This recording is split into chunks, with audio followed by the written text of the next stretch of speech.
Hi friends, welcome back to crazy life channel. ಇವತ್ತಿನ ವಿಡಿಯೋದಲ್ಲಿ decoction ಮಾಡೋದು ಹೇಗೆ ಅಂತ ಹೇಳ್ಕೊಡ್ತಾ ಇದ್ದೀನಿ. ನಿಮ್ಮ ವಿಡಿಯೋ ಕಾಫಿ ಲವರ್ಗೆ ನಾನು ಇಲ್ಲಿ ಡಿಕಾಕ್ಷನ್ ಹೇಗೆ ಮಾಡೋದು ಅಂತ ಹೇಳ್ಕೊಡ್ತಾ ಇದ್ದೀನಿ. ನೋಡಿ ಯಾವ ಥರ ಕಾಣಿಸ್ತೈತೆ ಅಂತ. ಮೊದಲಿಗೆ ಡಿಕಾಕ್ಷನ್ ಕಪ್ ಇರಬೇಕು. ಮೇಲ್ಗಡೆ ಫಸ್ಟು ಕಾಫಿ ಪೌಡ್ರ್ ಹಾಕಬೇಕು. ನೋಡಿ ಎಷ್ಟು ಸ್ಪೂನ್ ಹಾಕ್ತಾಯಿದ್ದೀನಿ ಅಂತ. 4 ರಿಂದ 5 ಸ್ಪೂನ್ ಹಾಕ್ತಾಯಿದ್ದೀನಿ. ಮಧ್ಯದವರೆಗೂ ಹಾಕ್ತಾಯಿದ್ದೀನಿ.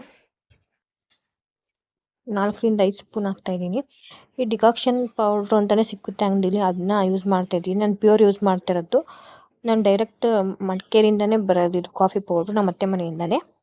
ಅದನ್ನೇ ಕಾಫಿ ಪೌಡ್ರ್ ನಾನು ಯೂಸ್ ಮಾಡ್ತಾ ಇರೋದು. ನೋಡಿ ಯಾವ ಥರ ಐತೆ ಅಂತ.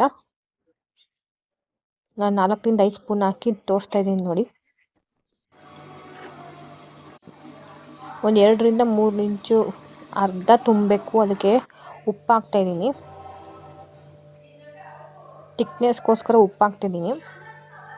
ನೋಡಿ ಒಂದು ಬೌಲಲ್ಲಿ ನೀರು ಕಾಯಕ್ಕೆ ಇಟ್ಟಿದ್ದೀನಿ. ನೋಡಿ 3 ಲೋಟ ಕಾಯಕ್ಕೆ ಇಟ್ಟಿದ್ದೀನಿ. ಅದು ನೀಟಾಗಿ ಬಾಯ್ಲ್ ಆಗಬೇಕು. ನೀರು ಮಳ್ಳಕ್ಕೆ ಶುರು ಆದಾಗ ನೋಡಿ ಆ ಡಿಕಾಕ್ಷನ್ಗೆ ಹಾಕ್ಬೇಕು ನಾವು. ನೋಡಿ ಇವಾಗ ಹಾಕ್ತಿದ್ದೀನಿ.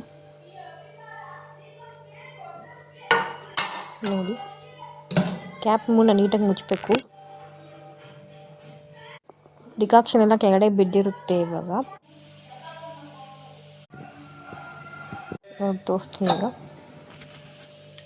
ಡಿಕಾಕ್ಷನ್ ಎಲ್ಲ ಕೆಳಗಡೆ ಬಿಟ್ಟೈತೆ. Strong tea ತಿಕ್ಕಾಗಿರುತ್ತೆ.